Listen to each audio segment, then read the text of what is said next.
Meaning of graham cracker. Graham cracker. Graham cracker.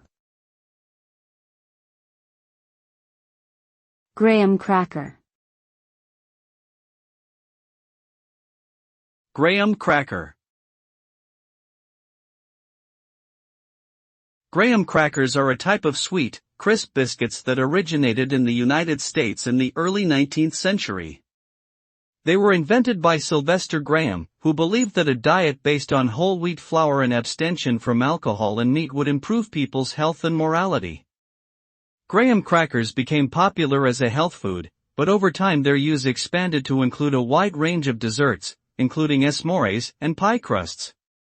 Today, graham crackers are a staple ingredient in many American households and remain a symbol of both health and indulgence.